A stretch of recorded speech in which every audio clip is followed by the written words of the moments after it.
A reading from the letter of St. James. Beloved, where jealousy and selfish ambition exist, there is disorder and every foul practice.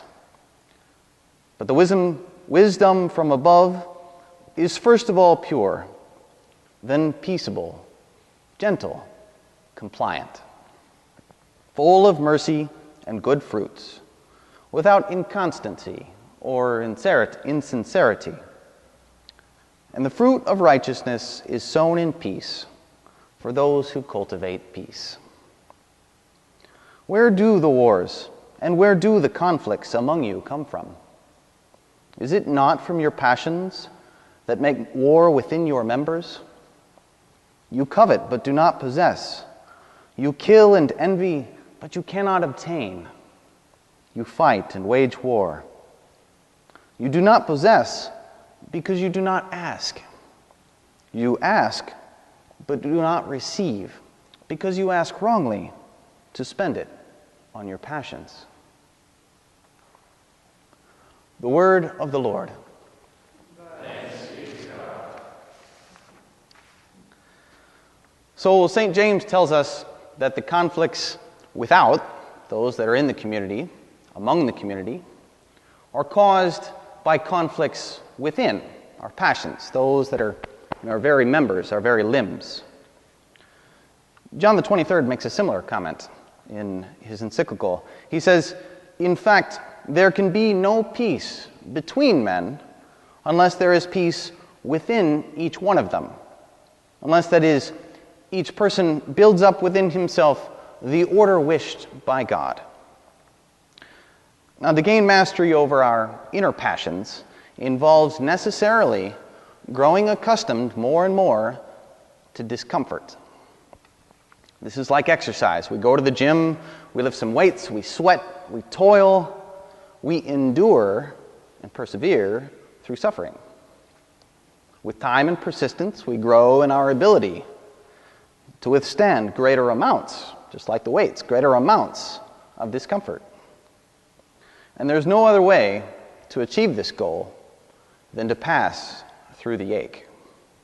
To attempt otherwise is like wanting to eat Blue Bunny ice cream without the calories, or wanting all knowledge without persevering through study, or wanting the wisdom of old age without the consequences of old age, or even deep love, deepest love, without committing to the long haul which is required to bring that love to maturity. This is why St. James says, you covet but do not possess. You envy but cannot obtain. You ask but do not receive because you ask wrongly. Without a share in the cross, there is no crown. But then how does this endurance of suffering translate into peace in the community? Well, let's consider just one of the fruits that St. James mentions that comes from this wisdom from above, namely mercy. What is it to be merciful, if not to willingly suffer the mistakes and shortcomings of those brothers who are progressing far too slowly in learning the customs of the house?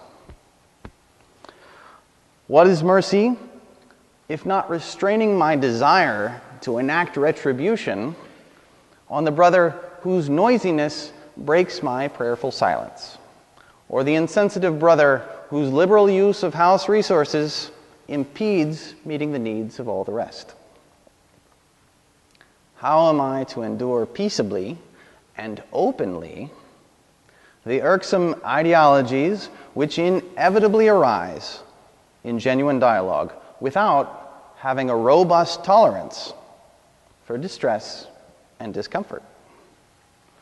This is the fruit of fasting. This is the fruit of the discipline that's part of St. Dominic's third way of prayer. If we begin with physical asceticism, we must graduate to spiritual asceticism. Father Benedict Ashley observes, our communities must be able to sustain the dialogue, often the difficult debate, of competing ideas in a pluralistic world, if the gospel is to be preserved and communicated integrally.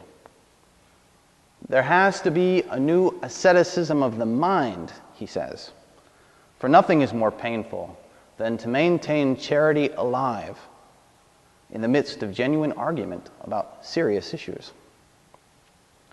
Ultimately, this is also how we truly enter into solidarity with the poor, the suffering, and the marginalized, whose greatest anguish is often precisely rejection from the rest of society.